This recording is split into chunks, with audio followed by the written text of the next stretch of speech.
Mastering professional communication, common mistakes in business English conversations. In today's globalized business environment, effective communication in English is a cornerstone of professional success. However, even proficient speakers often stumble into linguistic pitfalls that undermine clarity, professionalism, and cross-cultural rapport. This video explores common mistakes in business English conversations, their consequences, and strategies to avoid them. By addressing these errors, ranging from grammatical slip-ups to cultural oversights, professionals can refine their communication skills and foster stronger workplace relationships. 1. Misusing formal and informal language. One of the most frequent errors in business English is failing to adapt language to the context. English, unlike some languages, has distinct registers for formal and informal settings. For example, addressing a senior executive with "Hey, can you send me that report?" risks appearing disrespectful or unprofessional. Instead, "Could you please share the report at your earliest convenience?" strikes a polite, formal tone. Why it matters: misjudging formality can damage credibility. A 2021 survey by Preply found that 68% of professionals perceive overly casual language in emails or meetings as a sign of incompetence. Solutions. Know your audience. Use formal language with superiors, clients, or in written communication, e.g., emails, reports. Reserve informal phrases for trusted colleagues. Learn standard phrases. "I would appreciate your feedback" formal versus "let me know what you think" informal. 2. Incorrect use of tenses. Verb tenses are critical in business communication, as they clarify timelines and responsibilities. Errors like saying, "We sent the proposal yesterday" instead of "we sent" confuse listeners and create ambiguity about deadlines or actions. 2. Incorrect use of tenses. Why it matters: precision is key in project management. A misplaced tense can lead to missed deliverables or misunderstandings about accountability. 2. Incorrect use of tenses. Solutions. Review basic tense rules, especially for past actions, completed, present continuous, in progress, and future commitments, will finalize. Use time markers. The team has already submitted the report, present perfect for completed actions. 3. Overcomplicating sentences.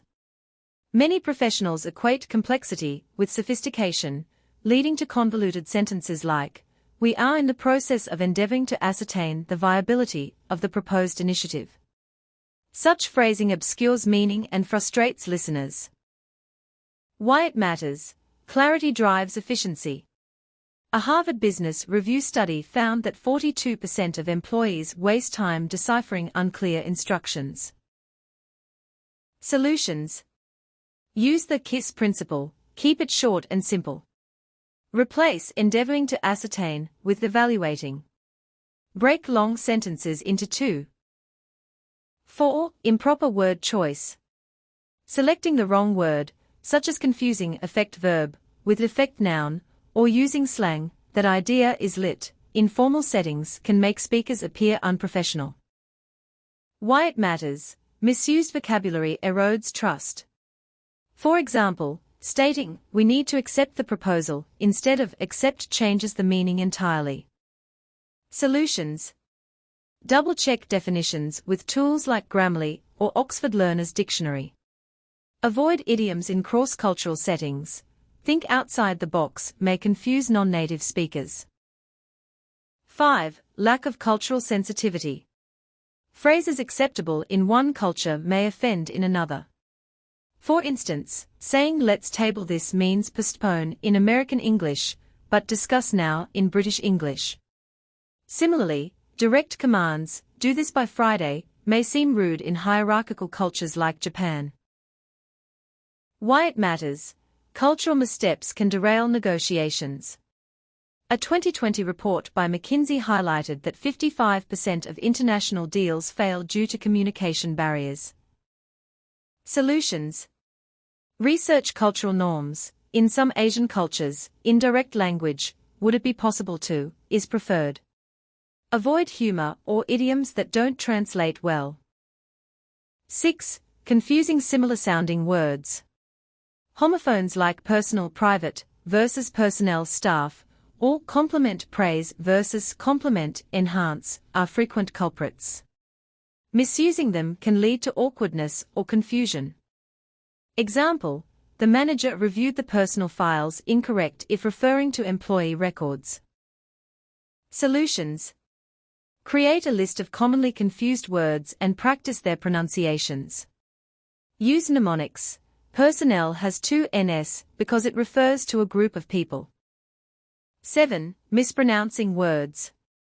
Mispronouncing terms like executive, executive, not execute for, or niche, not niche, undermines authority.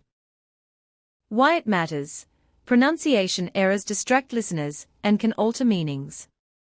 For example, sheet versus shit. Solutions: use pronunciation tools like Forvo or Google Translate's audio feature. Practice with native speakers or language coaches. 8. Incorrect verb forms. Non-standard verbs like presentate instead of present or discussed about redundant, as discuss doesn't require, about signal poor language mastery. Solutions: memorize irregular verbs, example, submit submitted, not submitted. Learn collocations, discuss a topic, not discuss about a topic. 9. Forgetting the ing in common phrases. The phrase "I look forward to hearing from you" requires ing hearing, as to hear is a preposition, not part of an infinitive. Omitting it, "I look forward to hear," is grammatically incorrect. Solutions: remember the formula, look forward to plus verbing. Use templates for common email sign-offs. 10. Adding s to uncountable nouns. Words like information, advice, and equipment are uncountable. Saying informations or advices is incorrect. Why it matters. Such errors are glaring in written reports or presentations. Avoiding these mistakes requires mindfulness, practice, and cultural awareness. Professionals should invest in language training, seek feedback, and immerse themselves in English business contexts like podcasts, webinars. By prioritizing clarity, precision, and respect for cultural diversity, individuals can transform their communication from a liability into an asset, driving collaboration and success in the global marketplace.